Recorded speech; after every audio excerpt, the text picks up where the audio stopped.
Ao vivo, estamos ao vivo. Boa noite, pessoal. Sejam bem-vindos ao novo programa nosso, Canal do Proletariado, 56ª edição.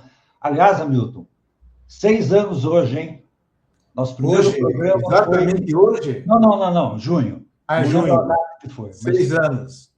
Há 6 anos nós estamos no ar com o Canal do Proletariado, todos os meses, com exceção de 1 ou 2 meses, que às vezes a gente não consegue. Será que nossas ideias se renovaram ou se... cara, eu estacionaram? Renovaram, né?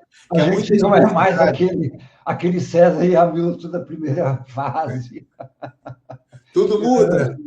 É a lei, né? Pois é, pessoal. Boa noite. Olha, é um prazer estar aqui novamente com vocês. Hoje a gente vai conversar com Paulo Venturelli, poeta que mora em Curitiba. O convidado dele é o Pedro Carrano, também jornalista, poeta, escritor, morador de Curitiba. Mas antes de começar o programa, eu quero primeiro facilitar todos os brasileiros pela maravilhosa vitória de hoje, 2-1 contra o Japão, né? Foi muito legal. Eu particularmente não gosto de futebol, eu só vejo futebol a cada 4 anos, quando tem a Copa e tem a seleção do Brasil. Mas será que está voltando o futebol arte, César? Acho que não, né? Não acredito, cara, eu não acredito, infelizmente não. Até porque os nossos jogadores são brasileiros, mas a cultura futebolística deles é padrão europeu, não é mais... Perdemos a ginga, sabe? Garrincha, Pelé... Perdemos de vez em quando tem umas, né? Que acontece. De vez em quando tem, né? Hoje mesmo teve... Quem marcou o gol, acho que foi o Martinelli, teve um momento lá que lembrou a velha ginga brasileira, né? Mas, enfim, essa é a boa notícia. Agora, infelizmente, a vida não é só de boas notícias, né?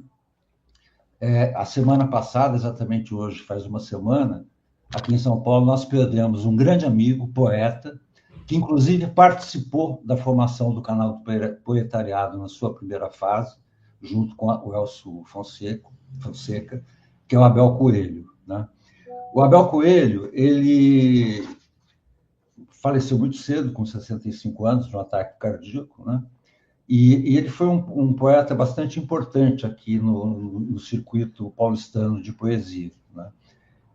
E ajudou muito a gente, junto com o Elcio, seu parceiro e amigo há muitos anos, a estruturarmos o Canal do Proletariado. E queria fazer uma homenagem a ele, né, lendo um dos poemas dele, que está no livro Quarentemos, né, que é uma parceria junto com o Elcio Fonseca, de poemas que eles foram produzindo ao longo dos 40 anos de amizade, e aí depois eles publicaram esse livro, Quarentemos, que eu tive o prazer, inclusive, de fazer a apresentação, né? Então, eu quero ler um poema deles, em homenagem a ele, chamado Anjo Tordo. Nas esquinas do mundo, cantei e bebi no copo do povo. Compartilhei a sede da puta e as porradas da rota. Não consto dos arquivos. No meio dos descaminhos, minha frustração de poeta, tropecei e não vi a pedra. Este foi Abel Coelho. Muito obrigado, Abel, pela sua amizade com a gente, que descanse em paz. Hamilton, a palavra é sua. César, a gente tem que lembrar também do Alexei Bueno, né? Sim. Que também faleceu, um autor, poeta, tradutor, polemista, sistematizador da poesia brasileira, um autor bastante importante que se perdeu agora, tanto a crítica, né? Perdeu, como a poesia mesmo. Não perdeu, né? Mas ele passou para outro plano. Então, eu queria registrar aqui o Alexei Bueno, que todos os jornais aí noticiaram, né, exaustivamente a passagem dele. Mas é isso aí. Hoje estamos com a alegria de estar aqui com o Paulo Nicola Venturelli. Nicola. Maravilha. Antes de chamar o Paulo, o João Cabral de Melo Neto tem uma frase que ele fala que para conhecer um poeta não basta conhecer, não é importante conhecer a sua biografia, é ler os seus poemas, né? Então, eu quero chamar o Paulo Venturelli lendo antes um poema dele chamado Brasil Atual, Brasil de Sempre. Nas ilhas do Pacífico, As mulheres dão à luz sobre bosta bovina, a fim de deixar crescer apenas crianças fortes.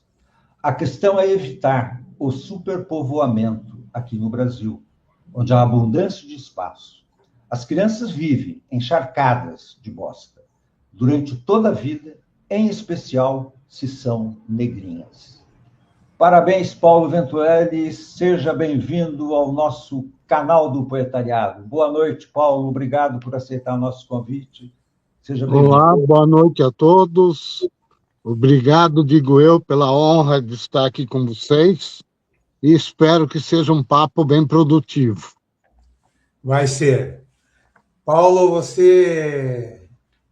É uma alegria muito grande também esse convite de estar aqui com você, conversando, nesse registro e nessa conversa com as pessoas que têm acompanhado o canal do Proletariado e que têm acompanhado em vários estados, inclusive em outros lugares no exterior. E você tem uma trajetória bastante grande, né, Paulo?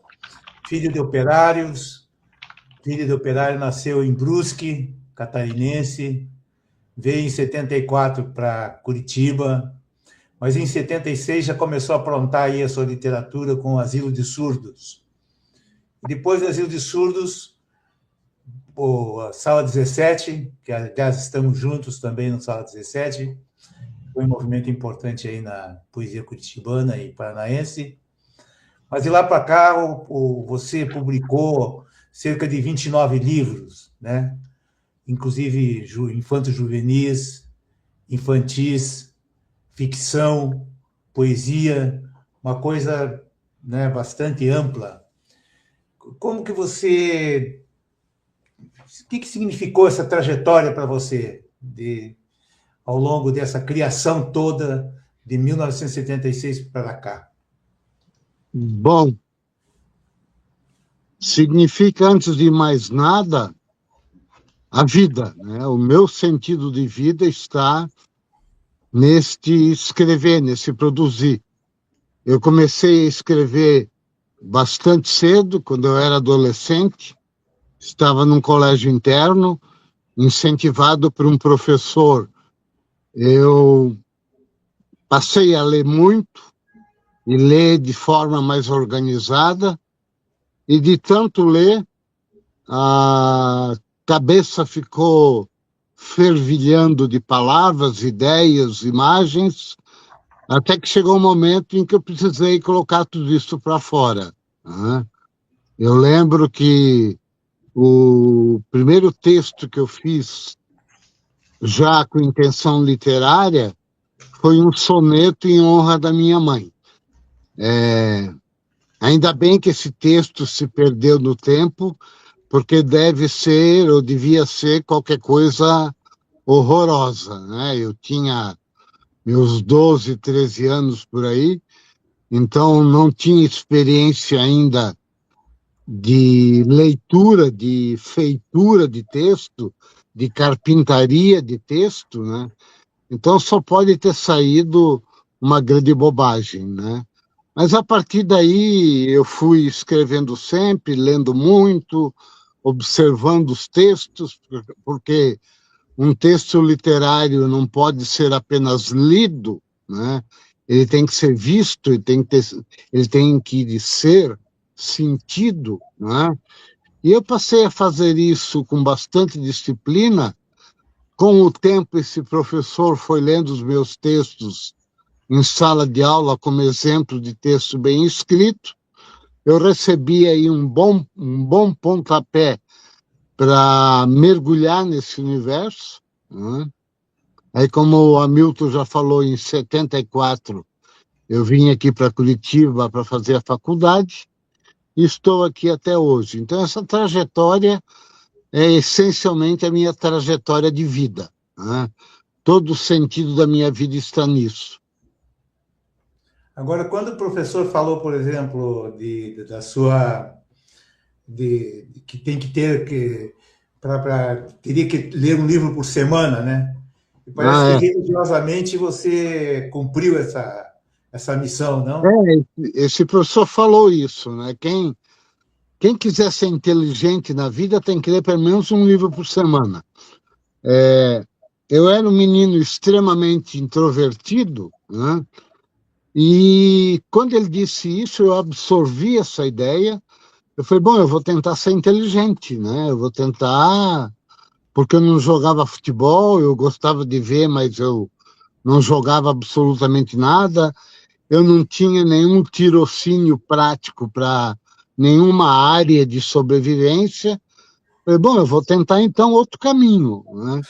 E junto disso, por incentivo desse professor, eu descobri a literatura, vi que estava dando certo pelo próprio fato desse professor gostar do que eu escrevia, e aí eu mergulhei de corpo e alma nesse universo e estou nele até hoje. E você, esse soneto para tua mãe, você não recuperou mais? Eu acho Não. que ainda bem, viu? Você sabe que o Jorge de Lima, por exemplo, eu não sei se foi o Jorge de Lima que publicou numa antologia dele um poema que ele escreveu com 12 anos, se não me engano. E pegou bem naquela antologia, né? Quem sabe você publica um dia esse poema que você fez para tua Eu mãe, tenho aí, obra eu, te- completa. eu tenho aí alguns cadernos de quando eu era adolescente, que eu passava tudo a limpo com caneta tinteiro. Esses estão guardados, né? Aí pelos meus 17, 18 anos, aí tem bastante lixo em nome da poesia, né? Desses Mas livros. olha, Paulo, não se preocupe, porque eu acabei de ver um trecho de uma entrevista com a Lígia Fagundes Telles, em que ela Ah, renega todos os primeiros livros dela e seleciona 7 só. Quem quer? Quem quer? Lígia Fagundes A Telles. Lígia, a Lígia. Então, eu acho que é uma coisa muito interessante do autor, né? Porque ele é crítico de si mesmo, né? Isso é é muito bom. bastante comum isso na literatura, né? Os autores renegarem as primeiras obras, porque normalmente essas primeiras obras ainda não foram estruturadas, arquitetadas dentro da linguagem que o autor encontra mais tarde, né? Com a maturidade, com a visão de mundo burilada, né? Com a Exatamente. própria carga de leitura que ele tem. Então aí vem essa renegação dos primeiros filhos colocados no mundo, né? Em algum momento você fala, em alguma entrevista, alguma testemunho para crítico, jornalista, etc., você fala que a gente escreve inspirado em todas as coisas que nós lemos, né? E você vai costurando isso, né? Vai dando uma vida singular a esse tipo de aprendizado, vamos dizer. Isso aí influencia muito na tua obra? Sim, o meu primeiro livro solo, que é um livro infantil, o título é Admirável Ovo Novo, né? Que eu bebi, que eu bebi no Admirável Mundo Novo do Huxley. Então, eu creio muito no diálogo de um texto com outro. Até na minha concepção de literatura, eu acho que um autor, na verdade, é um sintetizador de obras, né? Um sintetizador das leituras que ele fez, né? Mas e aí, onde que está a singularidade nisso? Nessa, exatamente nessa arquitetura que ele vai dar a tudo que ele lê, né? A singularidade dele não é alguma coisa paradisíaca ou adâmica, né? Tipo Adão no paraíso, fazendo pela primeira vez. Eu creio que isso não acontece na literatura. Há, inclusive, um grande livro do Michel Schneider, que é um crítico literário francês, chamado livro Ladrões de Palavras. Ele vai exatamente estudar isso. Como é que um autor bebe de outro, que bebe de outro, e é nesse beber que a gente imprime voz própria, né? É como uma receita de bolo. Você ganha a receita de bolo da avó e a tua mãe vai fazer essa receita, mesmo que ela faça todos os passos que a avó indica, o bolo não sai igual ao bolo da avó. Por quê? Aí tem o tempero de cada uma, tem um jeito de cada uma para fazer. Então, um autor, na minha concepção, é isso, né? Você lê, absorve N linguagens, e ao arquitetar essas linguagens, aparece a sua singularidade, né? E vê-se que você, por exemplo, pegando o geral da tua obra, você vai beber muito nos clássicos, né? Nos gregos, você vai beber na contracultura, vai beber no surrealismo, né? Sim. Vai beber nos modernistas. Então, você faz uma síntese, vamos chamar assim, dessas grandes contribuições literárias e poéticas da humanidade, não? Ou das Sem coisas. dúvida, sem dúvida. Uhum. E você tem um acento maior, assim, uma matriz maior, assim, nesse conjunto de obras que você diz que se traduzem nessa singularidade? Olha, na adolescência, para mim, foi o Cruz de Souza, né? Logo depois eu descobri a obra da Cecília Meirelles. Depois descobri Manuel Bandeira, e assim eu fui andando, né? Até descobrir a minha voz própria, eu me calquei muito nesses autores, né? Inclusive, quando eu comecei a Faculdade de Letras, lá no longínquo 74, do século passado, o primeiro trabalho acadêmico que eu faço é exatamente sobre o Cruz de Souza. Eu vou estudar o poder de expressão e de criar imagens que o Cruz de Souza tinha, né? Então, ao longo dos anos, eu vou descobrindo poetas, eu vou descobrindo autores, e aí vou absorvendo, né? Imagens, ritmos, musicalidades, e vou escrevendo a minha obra, né?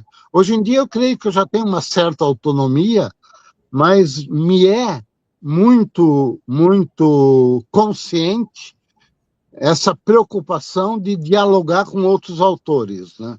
Inclusive, eu estou lendo um livro sobre poesia da Marília Garcia, chamado Pensar com as Mãos. São pequenos artigos sobre poesia, e um desses artigos, ela fala da Ana Cristina César, que vai ser recortada, ou que vai recortar a obra do Ferlinghetti, né, da geração Beat, que, por sua vez, recorta o Yeats, que, por sua vez, vai até o neoclassicismo, e assim nós vamos indo, né? E, em cima disso, eu escrevi um poema hoje, né? Falando da Marília Garcia, da Ana Cristina, do Ferlinghetti, do Yeats, e por aí vai, né? Claro que a primeira versão, a primeira mão. Fui ver uma exposição da Janis Joplin. Fui ver uma exposição da Janis Joplin, que está ótima, em São Paulo. Ah, é? E ela gostava muito do Ferlinghetti também. Uhum. De toda essa geração beat aí, né? Uhum. E por falar em geração beat, Paulo, eu vou me permitir ler um poema seu, cuja epígrafe é do Gary Snyder, que é um poeta zen budista, amigo do Jack Kerouac e todos mais, né? Uhum. Não vou me atrever a traduzir a epígrafe, no meu péssimo inglês, vou ler a epígrafe e depois ler o seu poema. Chama Ele que Passa e Vai. A epígrafe é a seguinte: Lay down these words before your mind like rocks. Gary Snyder. E o poema é o seguinte: talvez seu olho seja de vidro, talvez atrás do peito esconda ardis, e os pés andaram em cava úmidas e beijou a boca mais suculenta. Talvez seu perfume refuja feito cristal. Talvez a morte não o assalte hoje, e ele tenha dias de substância, e se farte entre pernas mudas. Talvez a turbulência de seu dia esteja guardada dentro do bolso. Talvez seja moderado como pai, e ainda encontre o cutelo com o qual matará os fantasmas. Agora virou a esquina, boteco manco, cuja placa desalinhada desbotou. Talvez com tolerância ao álcool, beba tanto e tanto que nem mais perceba os espasmos do tempo. Parabéns, cara. Você roubou o poema que eu ia ler, viu? Ah, é? Pensei que a gente não combinou antes. Paulo, comenta um pouco esse poema, por favor. Muito interessante. Olha, é um poema, como eu gosto de trabalhar sempre, bastante visual, né? Parte de uma imagem desse ele passando na rua. Eu sempre tenho como ponto de partida uma imagem visual, né?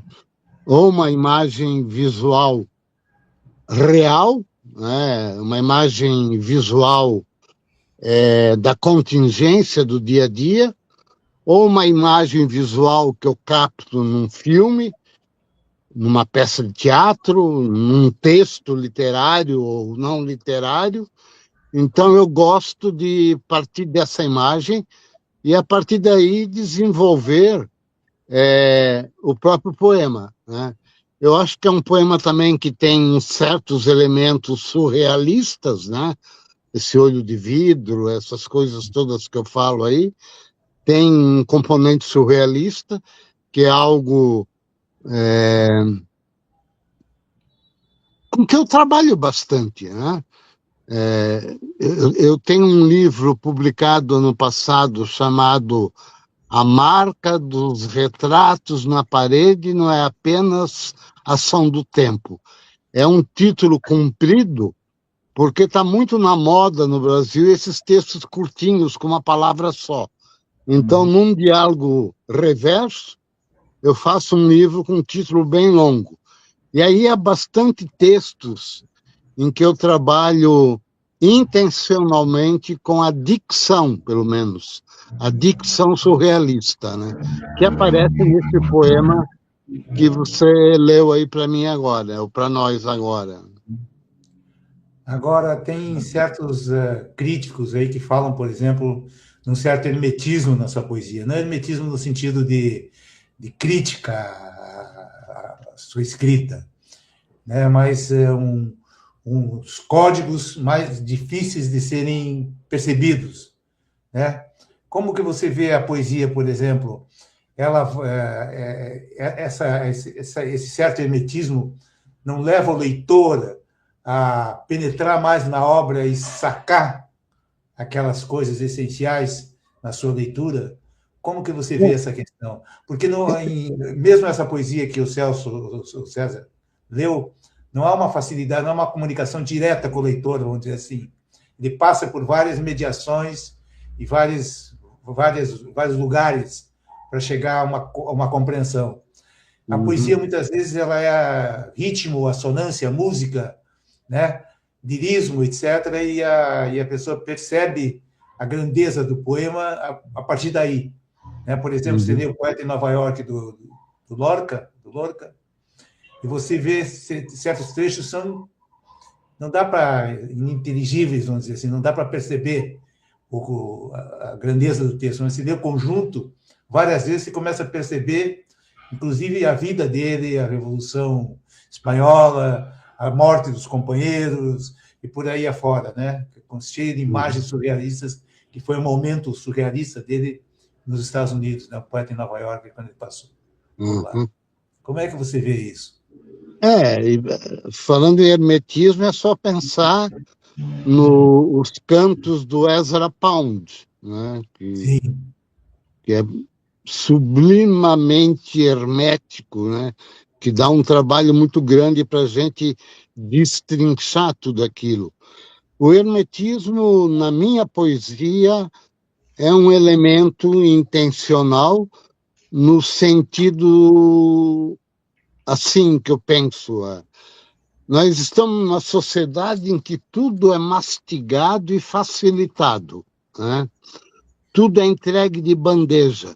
Ninguém precisa pensar, ninguém precisa rearquitetar alguma coisa, né? Então, eu procuro cifrar o meu poema de uma maneira que podemos chamar de hermética, para que o leitor seja convidado a reconstruir esse poema dentro da sua sensibilidade, dentro dos seus conhecimentos. É uma poesia que exige iniciação na arte poética, né? Porque nós estamos numa sociedade em que tudo é muito ligeiro, tudo é muito rápido, né? Estamos dentro dessa produtividade capitalista, né? Tudo em série, tudo muito facilitado, e eu procuro me colocar na contracorrente disso, né? Um poema meu dá trabalho para ser lido, né? O poeta, o leitor tem que participar com o poeta da construção desse texto, né? É um convite que eu faço para fugir do facilitário e fazer o leitor mergulhar nas entranhas do texto para que esse texto ganhe uma significação, mas dentro da ótica do leitor, e não só da minha ótica, né? Você sabe que na década de 60 eu ficava estarrecido, às vezes, com certas imagens que o Moacir Félix fazia, né? Tem um livro, sei. Um Poeta na Cidade no Tempo, que eu amava naquela época, era da geração 45, esse livro. Uhum. Ele falava, murcho e roxo, o Deus da vida era ser bispal como defunto, como todos os defuntos que se debruçam em arcos nos jardins do tempo. Eu, que genial! E nem entendia nada do que ele estava falando. Então, depois mas você percebe pela música, pelo chamamento ao estranho, né? Aquele estranhamento te traz uma beleza, né? E que você vai compreendendo cada vez mais não o significado lógico, porque a poesia não é uma coisa lógica, né? A poesia, às vezes, você não entende, mas você penetra num verso, penetra na essência dela através de uma coisa surrealista, como, por exemplo, o Breton e outros poetas surrealistas, né? É bem isso. Tem aqui um comentário que eu gostaria de exibir da nossa querida amiga e poeta Marisa, que está falando exatamente sobre essa questão. Amo poemas herméticos, que dão trabalho para desembrulhar, até a surpresa, agradável ou não, que o leitor poderá recolher. Obrigado, Marisa. Belíssimo comentário. Obrigado, Marisa, querida. Muito, muito, muito bem captado isso aí. É bem isso que eu procuro mesmo, né? Hamilton, Paulo, está na hora da gente chamar o convidado. Agora, só um comentáriozinho antes. Opa, fala. Mas no mesmo livro A Marca dos Retratos da Parede não é apenas ação do tempo, você tem poemas claríssimos, né? Que é no capítulo chamado A Marca, né? Perfeito. Que você levanta a questão social, a violência, o preconceito, os negros, etc., que são poemas bem engajados e muito óbvios, não no sentido crítico, mas muito claros, né? Vamos dizer assim, da comunicação direta com o leitor, né? Então, você faz esse tipo de literatura também, não é só uma literatura hermética, né? Sim, aí é intencional, né? Já que são poemas engajados, já que são poemas críticos no aspecto social, aí eu procuro uma ponte direta com o leitor, né? O leitor, obviamente, tem como interpretar isso, e vai interpretar de alguma maneira, mas aí eu procuro uma conjuntura, digamos assim, mais clara para o poema ter eficiência, né? Senão fica muito embrulhado em alguma coisa que não interessa a essa dicção que eu estou dando ao poema, que é a dicção social, né? Que eu estou fazendo uma crítica, e essa crítica eu tenho interesse que ela vá pegar o leitor pelo estômago, né? E a partir do estômago chegar no cérebro, né? Muito bom. Vamos chamar o Pedro Carrano? Vamos chamar o Pedro. O debate está quente aqui, viu, Pedro? Seja bem-vindo, Pedro. Obrigado por Olá, Pedro. Paulo. Gente, boa noite. Boa noite, César, Hamilton, nosso querido Paulo. Tudo bem? Tudo bem por aqui. Tudo ótimo, um pouco de frio em Curitiba, mas estamos vivos. Frio e chuva. Sim. Pedro, a palavra é sua, você fica à vontade para comentar a obra do Paulo César Venturelli. Excelente. Bom, primeiro, obrigado aqui pelo espaço, é uma alegria muito grande poder estar aqui por várias questões. Acho que duas delas, a primeira é a importância da obra do Paulo, que não só no marco paranaense, mas nacional, eu acho que tem uma obra muito consistente, de um autor que não fez concessões estéticas e acho que também não fez concessões políticas. Então, eu acho que nisso ele merecia ter muito mais exposição, né, do que tem, e fico muito feliz de ver a obra do Paulo começando a ganhar uma série de canais, uma série de espaços, etc. A segunda é que eu sou literariamente um filho direto do Paulo, a gente se conhece desde os meus 17 anos, no anterior não fui aluno dele na universidade, mas a partir da Feira do Poeta, do contato de uma tia que me apresentou, a gente emplacou uma amizade desde então, estou falando do ano de 98, e acredito que desde então foi uma relação muito intensa de troca, de leituras, de conhecer esse universo literário que o Paulo me apresentou, também da política, das posições e visão de mundo dele. Então, a nossa vida sempre foi muito permeada por debater a obra, debater a visão do Paulo sobre educação também, sobre educação e no marco freiriano também, né, da educação libertadora.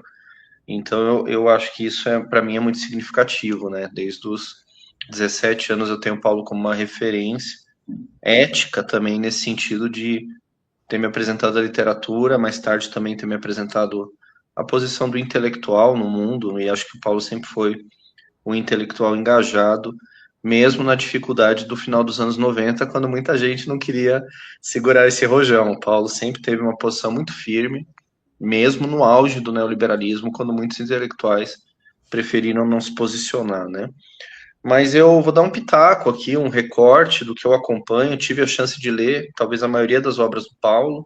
Algumas tive a alegria, inclusive, de ler o original, como é o caso do História Sem Fôlego, me recordo que eu havia lido. E Paulo também pôde ler os meus trabalhos, inclusive eu tenho, das minhas 12 publicações, 4 delas têm, com muito orgulho, tem prefácio ou orelha escrita pelo Paulo. Eu começo dizendo que, para mim, a literatura de Paulo Venturelli é uma literatura da implosão. Acho que há uma armadilha aí quando a gente vê, talvez, um autor diverso, que transitou por vários gêneros. A gente não pode esquecer que Paulo transita por vários gêneros, buscando tensioná-los e implodi-los. Passou pela literatura aparentemente infanto-juvenil, mas o que Paulo estava fazendo era questionar a própria literatura infanto-juvenil, defendendo que a criança tinha que ter o acesso a uma experiência literária completa. Ele passa também por um gênero, em algumas das suas publicações mais recentes, que é pouco, vamos dizer assim, trabalhado hoje no Brasil, né, e que eu acho que tem uma característica híbrida e também de implosão da prosa e da poesia, que é a prosa poética. Então, publicações como A Morte, História Sem Fôlego, Bilhetes para Wallace, eles foram publicados nesse gênero, que, claro, se a gente for resgatar na história, a gente tem o Francis Ponge, o Cruz e Souza, né, trabalhou também com a prosa poética. Aqui em Curitiba, acredito que uma boa autora é a Andréa Carvalho Gavita, tem trabalhos bem interessantes nesse gênero, mas que é isso, é esse gênero híbrido, pouco classificável, ora é poesia, ora é prosa, e o Paulo, nessa publicação mais recente, ainda volta a tensionar, né, quando a marca dos retratos na parede não é apenas ação do tempo, quando ainda que esteja encadeado na forma de versos, mas ali também tem, eu acho que dá continuidade esse trabalho dele em prosa poética, né? Eu acho que também o Paulo trabalhou isso agora na conversa com vocês, conhecer o Paulo, eu acredito que é conhecer algumas concepções dele, né, de vida e de arte. Uma delas é o dialogismo, como o Paulo sempre reforça, a obra dele é profundamente aberta, dialógica, no marco bakhtiniano desse grupo que na Federal sempre acumulou em torno do estudo do Mikhail Bakhtin. E a gente encontra isso em cada obra do Paulo, quando mesmo na metapoesia ele afirma aqui, né? Leio a fim de encontrar o fio. Então, quer dizer, o fio da obra do Paulo é atravessado pelas suas leituras. Essa frase é do livro também recente dele, que é esse aqui, a marca dos retratos na parede não é apenas ação do tempo. E a gente vê realmente essa obra sempre buscando diálogo, sempre aberta a reescrever também o trabalho e a linguagem dos autores com quem ele dialoga, até ele mesmo encontrar uma linguagem muito consistente, e eu concordo também, acho que o Paulo, nas suas últimas 10 publicações, tem uma linguagem já muito sedimentada, muito consistente, tem uma marca muito, muito consistente. E, por último, aqui também eu cheguei nas minhas anotações aqui a falar da obra do Paulo, isso eu falei num ensaio sobre a biblioteca dele, que tive também fui grato em receber esse desafio de fazer um ensaio poético sobre a biblioteca de Paulo, que é uma biblioteca de mais de 15 mil volumes também. Quando eu falo da obra do Paulo também como um certo refúgio, então acho que também entender o papel da biblioteca, o papel da literatura, onde Paulo se resguarda, o papel da infância também, acho que marca a obra dele, e esse criar é um voltar à infância também, as questões nossas da infância. E me lembro de um dos primeiros livros de Venturelli, quando uma das epígrafes é Albert Camus, numa epígrafe fortíssima, em que Camus pergunta, né, onde poderei sentir-me em casa?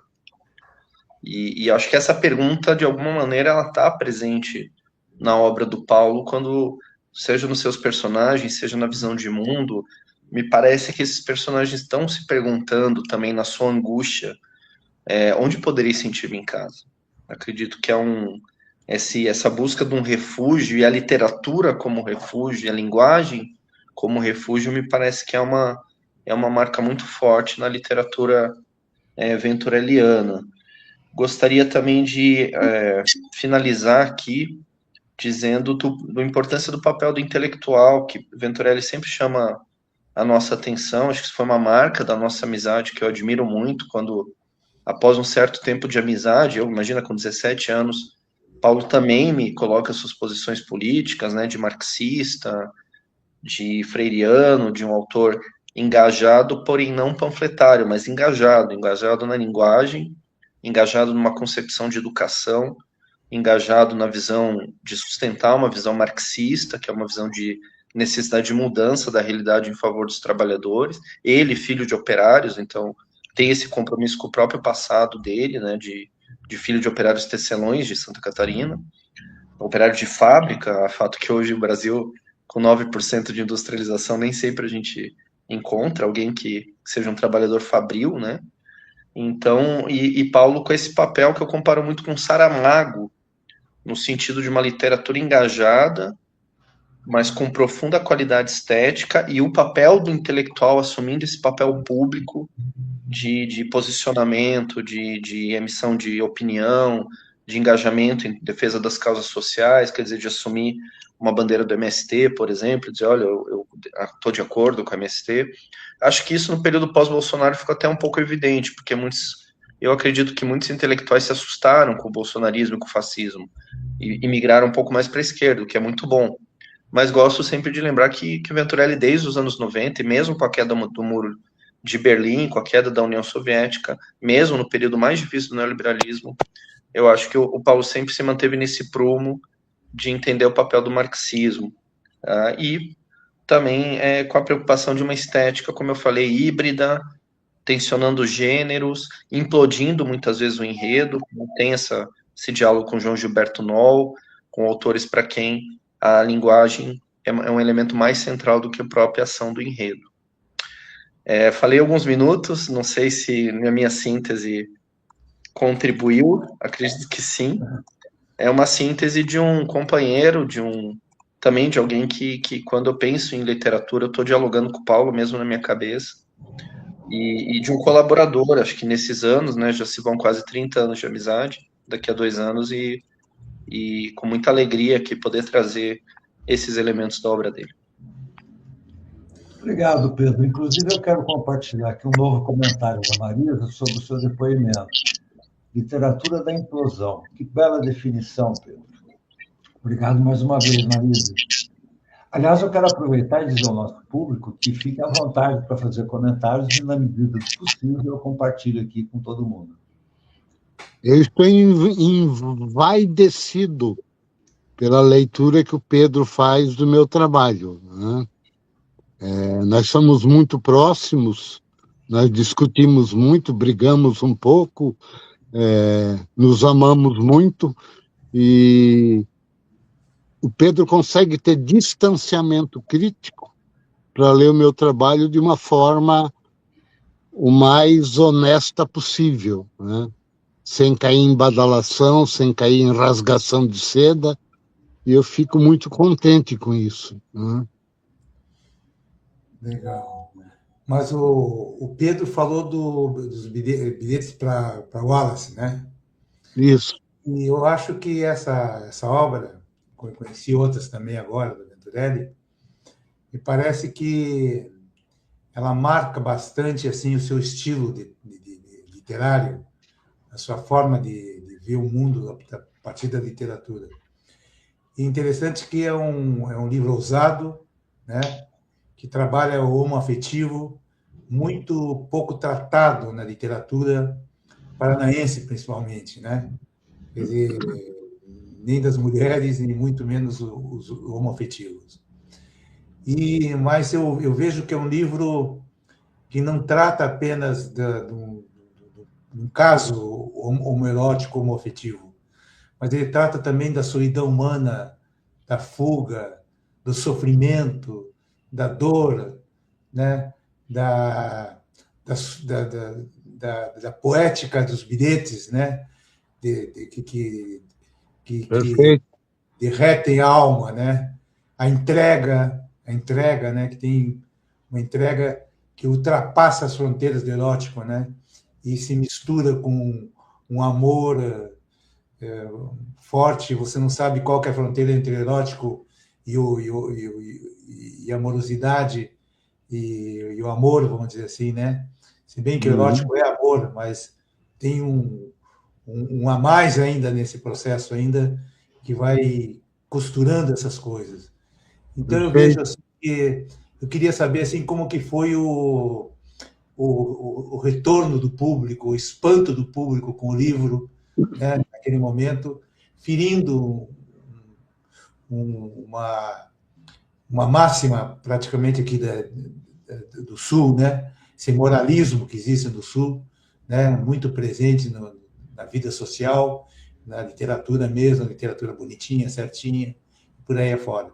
Como é que foi o processo de criação desse livro e como é que foi o retorno do público? Bom, antes do Wallace, eu tenho um romance chamado Madrugada de Farpas. Eu li. É um romance claramente gay, né, que vai narrar a história do Obadiah, que é um nordestino negro e pobre, e do Israel, que já é um burguês lá de Santa Felicidade, loiro, bonitinho e coisa e tal. Não que o Obadiah, por ser negro, não seja bonitinho. Vai depender da visão de cada um.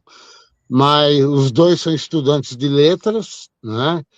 E o Israel se apaixona pelo Obadiah, pelo Oba, e fica aquela angústia, né? Aquela ansiedade, como se abrir exatamente por causa dos preconceitos sociais, por causa do machismo social, por causa do binarismo social que se coloca como a única possibilidade de amar.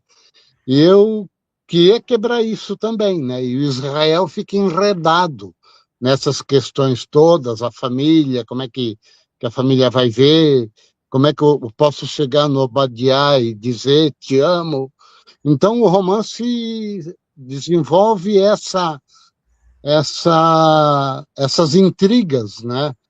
Pessoais, interpessoais, e a angústia de ser, não vou dizer diferente, porque todo mundo é diferente, mas a angústia de ser homossexual como diz o Sartre, num mundo que é totalmente construído segundo as necessidades dos heterossexuais, né? Aparentemente, parece que as coisas estão melhores, né? Mas é só ver aí na Copa do Mundo o jogo do Irã e do... Irã jogou com quem? Com... Estados Unidos. Não, Não é outro país lá, sei lá, um outro país oriental, não sei se é oriental, asiático, hein? Catar, o Arábia Saudita. Acho que a Arábia Saudita, não sei, eu sei que os dois times pediram para que a FIFA proibisse qualquer manifestação LGBT no campo. Inclusive, a torcida não podia ter bandeiras com as cores do arco-íris. Obviamente, a FIFA não atendeu isso, né, não reprimiu, havia bandeiras com as cores do arco-íris na torcida, né? Então, essa história de dizer que o homossexual está sendo mais aceito, que há uma liberalidade maior com relação à sexualidade, tudo isso é papo. O que acontece é que o capitalismo descobriu que é um segmento social onde se entrincheiram esses homossexuais, muitos deles com uma boa grana, né? E resolveu explorar, para ter lucro, esse segmento social. Então, aí inventaram boates LGBT, bar LGBT, cruzeiros LGBT e essas coisas todas, né? Mas, na verdade, é só mais uma forma de se consumir e tentar se consumir a subjetividade das pessoas, né? Que eu acho que é o grande problema que o capitalismo traz, né? Querer equalizar todo mundo da mesma maneira, que todo mundo pense, sinta, ame igual, né? Então, eu escrevi o romance e escrevi Bilhetes para o Wallace nessa intenção, mostrar há outras formas de amar, né? Nenhuma delas é certa, nenhuma delas é errada, são formas humanas de se colocar eroticamente no mundo, são formas humanas de transar, de ir para a cama com alguém que existe, né? Então, a Madrugada de Farpas e Bilhetes para o Wallace são livros que causaram espanto, né? O Madrugada de Farpas foi considerado o primeiro romance gay do Paraná. Eu recebi porradas e elogios de todos os lados, né? O Grupo de Dignidade, que é um grupo aqui que cuida da questão dos gays no Paraná, em Curitiba, chegou a me dar o prêmio de alguém que batalhou pelos direitos dos homossexuais, né? Não lembro bem o nome do prêmio. O Bilhetes para o Wallace causou ainda mais estranheza, né? Porque aí, como o Brasil é um país sem tradição de leitura, as pessoas não têm a prática de leitura, então confundem vida particular do autor com a obra do autor, o que é um problema sério. Eu acho que não só no Brasil, deve existir isso no mundo inteiro, né? Então, foi isso. A intenção das duas obras foi colaborar no sentido de abrir cabeças para se perceber que há outras sensibilidades no mundo que vão além da sensibilidade heterossexual ou das sensibilidades heterossexuais, porque ninguém vai me convencer que todo heterossexual ama e transa e goza da mesma maneira, né? Cada um é cada um. Então eu quis mostrar isso, que há homossexualidades no mundo, né? E nós temos que conviver com ela, temos que procurar entendê-las, temos que procurar escrever sobre elas. Faz parte do meu engajamento político, sobre o qual o Pedro falou muito bem, né?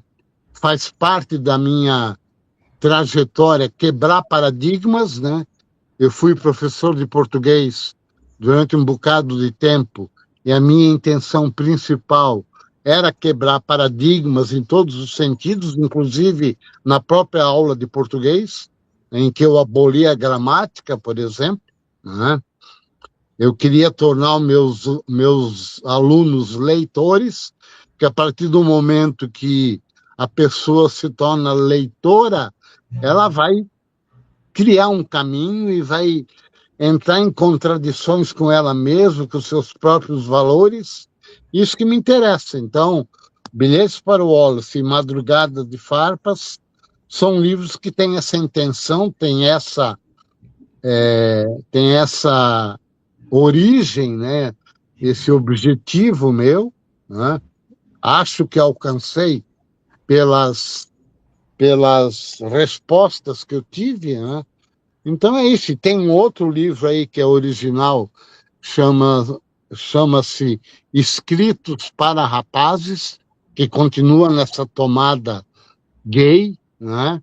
Então, nessa intenção de abrir cabeças, quebrar paradigmas, questionar paradigmas, né? Não vou conseguir mudar o mundo com isso, mas pelo menos dar umas boas cutucadas, principalmente aqui no Sul, né? Com o machismo, a macheza, a machorrice e essas coisas todas, né? Quer falar, Pedro?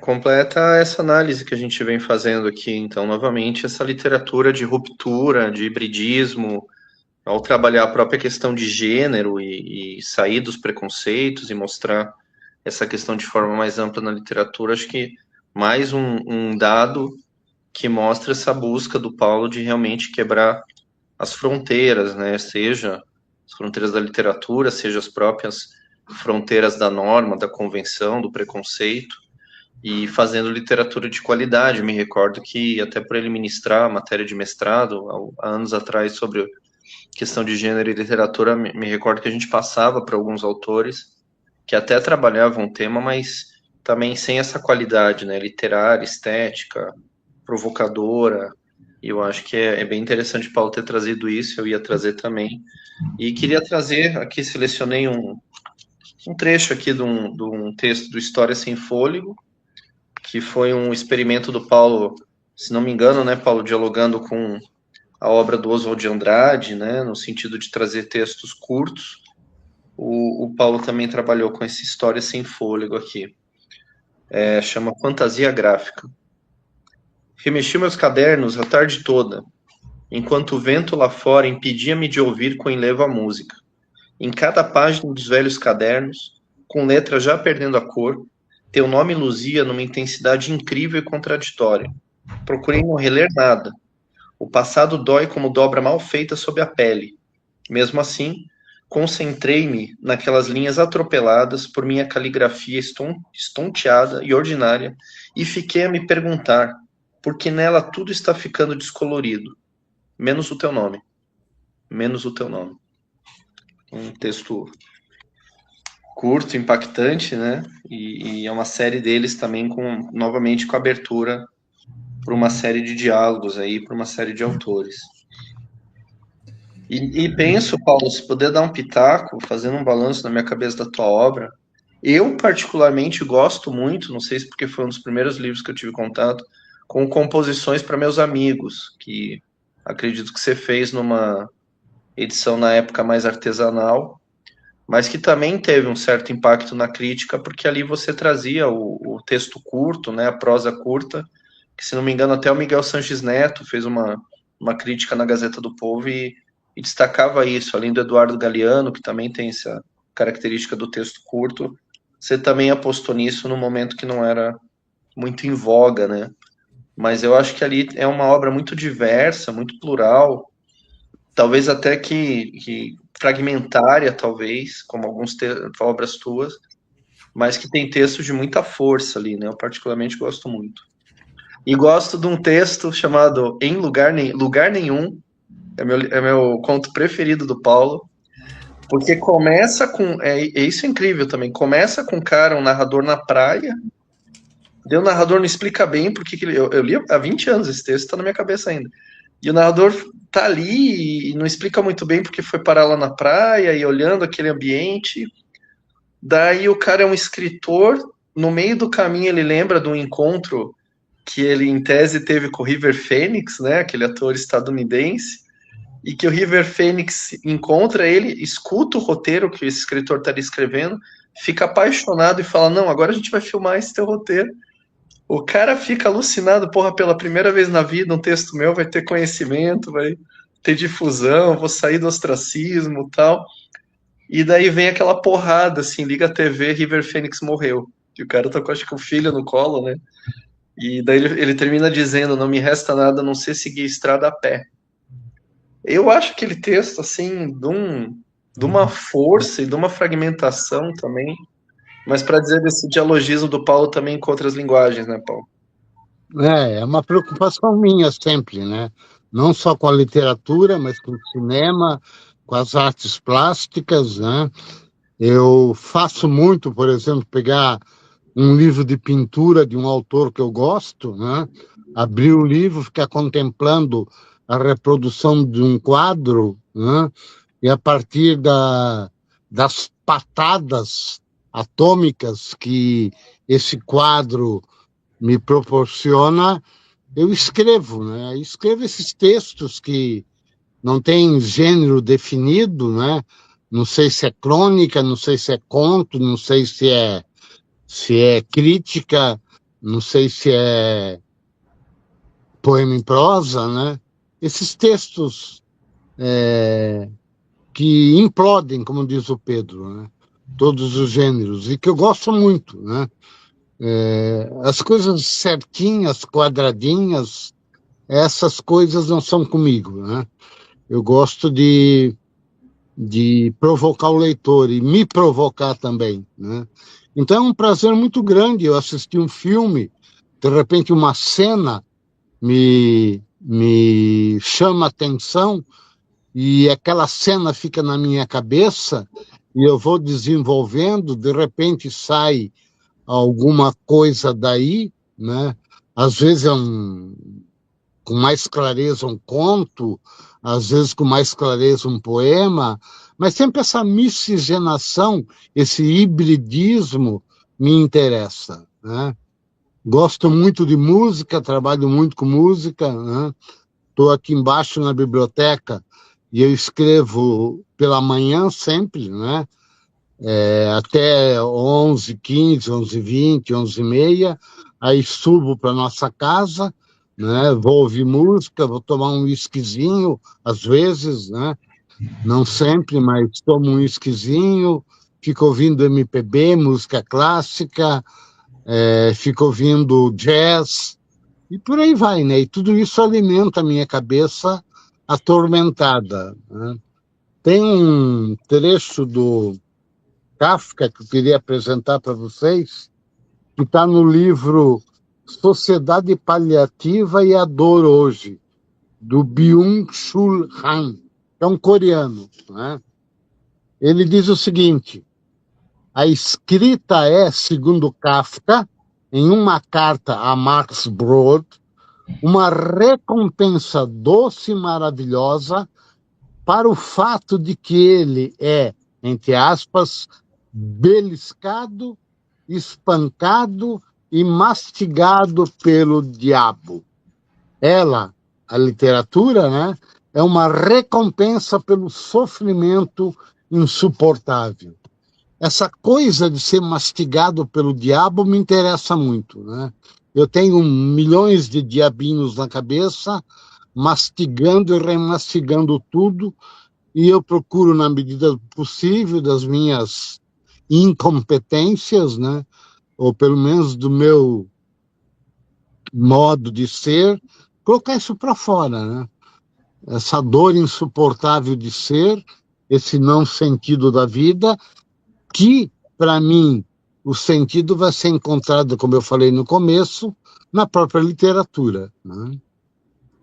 Isso quer dizer que a literatura salva, a poesia salva. Para mim, sim. Eu creio nisso. Eu acho que tem... Agora eu não vou lembrar quem disse isso. Eu acho que é o Adorno que diz isso. Quem foi atropelado uma vez pelas rodas de Kafka, né? Pelas rodas de Homero, pelas rodas de milhões de autores por aí, jamais será uma pessoa igual ao que era, né? O próprio Ulisses, o próprio Joyce, quando escreveu Ulisses, ele falou: eu estou escrevendo um livro para ocupar as pessoas durante 300 anos, porque a pessoa, ao ler um livro, ela muda, ela se transmuda, então ela tem que ler de novo, porque ela está mudada, então a sua visão, a sua sensibilidade, a sua percepção foi alterada. Então vamos ler de novo. Então eu acho que, nesse sentido, a literatura é um porto de segurança para dar sentido para a vida, para umidificar o solo estéril do dia a dia, né? Eu me salvei, Seria literalmente.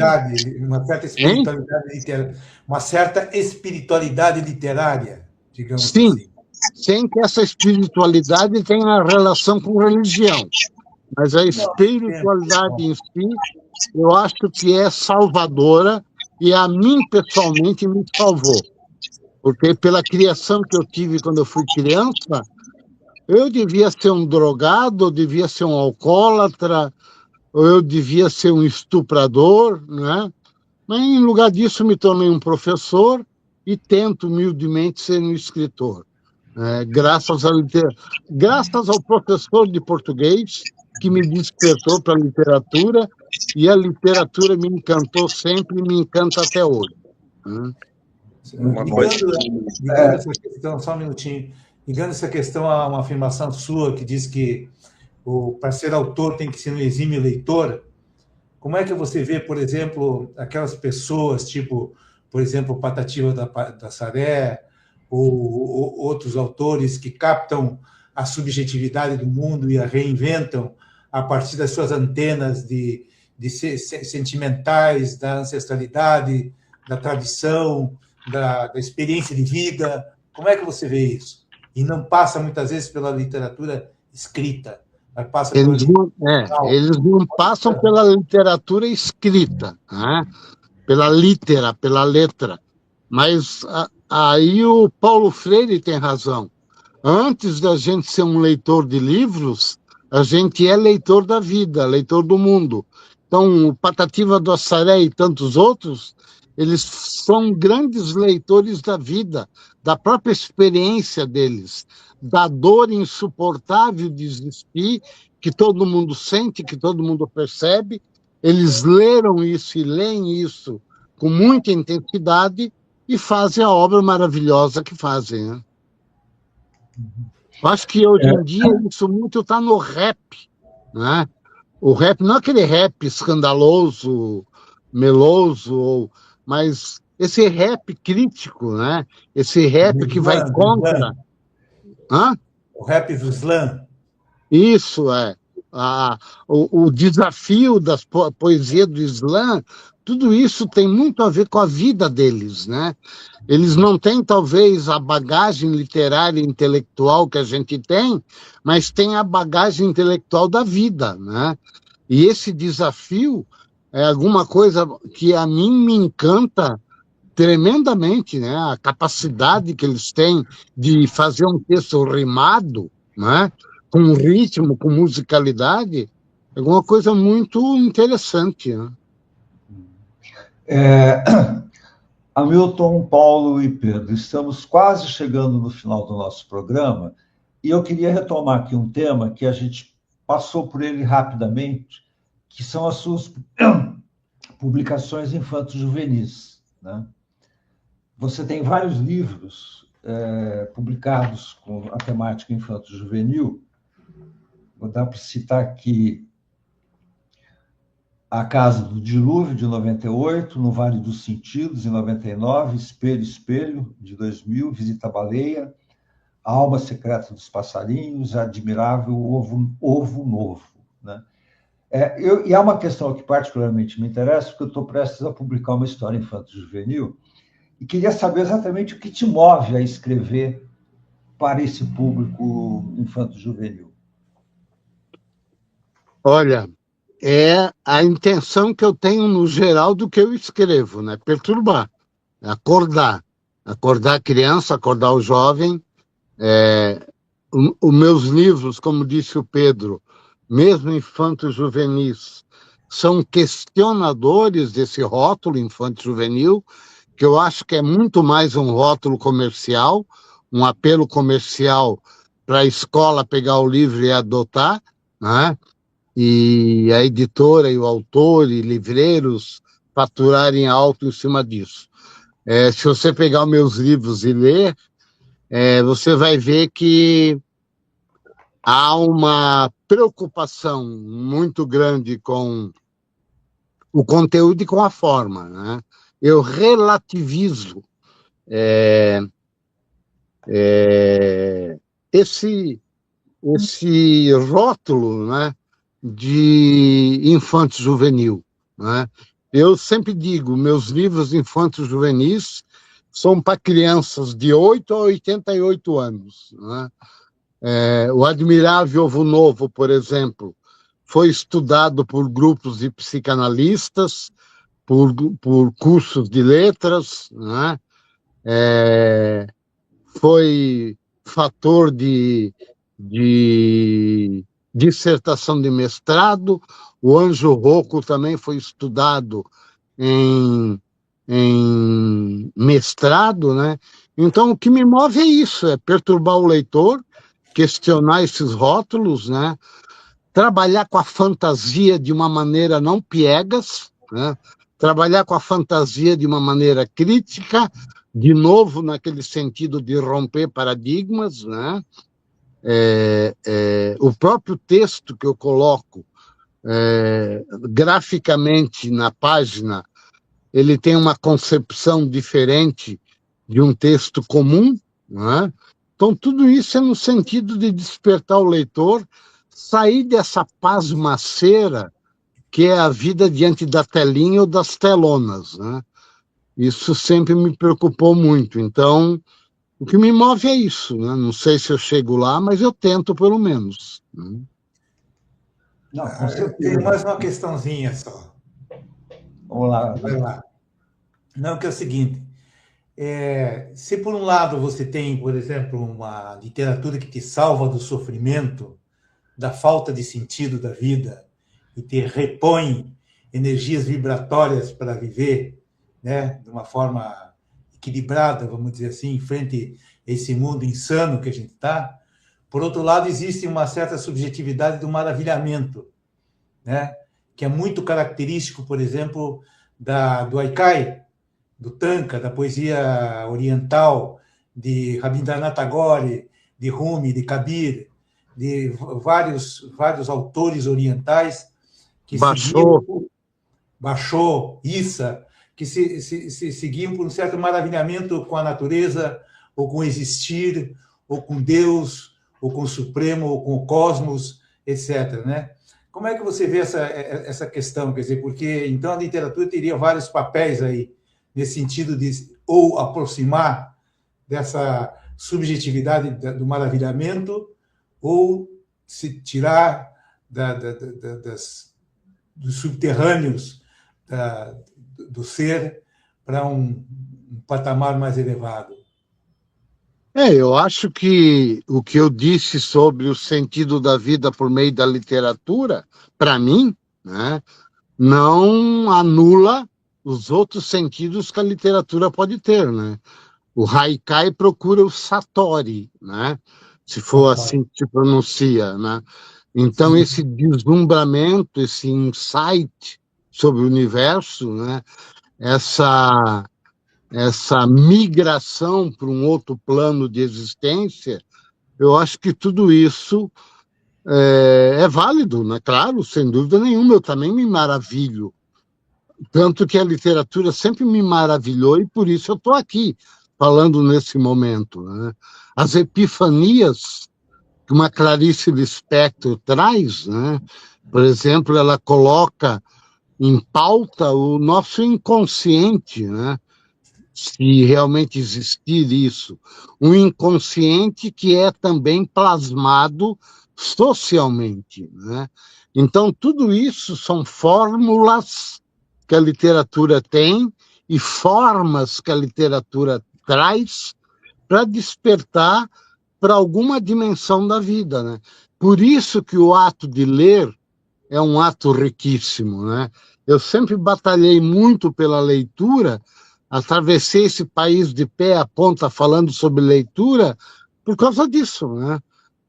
Como eu tive essa chance, esse privilégio de descobrir a literatura, descobrir grandes autores e autoras, eu quero que outras pessoas tenham esse privilégio, que esse privilégio não fique só na mão de intelectuais, o que se diz intelectuais, só no mundo acadêmico, né? Que seja um maravilhamento, que seja uma oportunidade das pessoas enriquecerem o seu cotidiano com esses insights que os autores podem trazer para a gente, né? Muito bom. Muito bom. Vai longe essa conversa. Está na hora, infelizmente. O papo está ótimo, teríamos muito mais assuntos aí para conversar, mas nosso patrocinador exige que a gente encerre, né, Milton? O programa dentro dessa faixa de 1 hora e pouco de duração. Mais uma vez, Paulo, muito obrigado por aceitar nosso convite, nos agraciar com seus depoimentos maravilhosos. A gente sempre aprende muito aqui no canal do Proletariado com os nossos convidados, agradeço muito. E agradeço também ao Pedro por aceitar o convite do Paulo para fazer esses comentários maravilhosos sobre a obra e a vida do Paulo. Muito obrigado a vocês. E, claro, eu sempre esqueço de fazer isso, né? Eu sou um péssimo propagador, propagandista, deveria ter feito publicidade para aprender. No sentido de convidar o nosso público ouvinte que se inscreva no canal, acione o sininho e acompanhe as nossas publicações aqui, porque além do canal do Proletariado, que está no YouTube, desde o primeiro até agora, né, a gente também tem outros vídeos, poemas que a gente publica de vários autores. Aliás, quem tiver vídeo poema e quiser publicar no canal, por favor, é só mandar para mim, que a gente publica com o maior prazer. Muito obrigado, Hamilton. Então eu acho que é isso, acho que foi uma aula muito completa, assim, que dá um registro da obra do Paulo Venturelli, e agradeço também ao Pedro Carrano, que fez um comentário muito apropriado, sintético do trabalho do Paulo. E esse material é importante porque ele fica registrado no YouTube, né? E depois nós podemos circular esse material por várias redes, vários lugares, etc. E depois do programa mesmo, sabemos que hoje é Jogo do Brasil, né?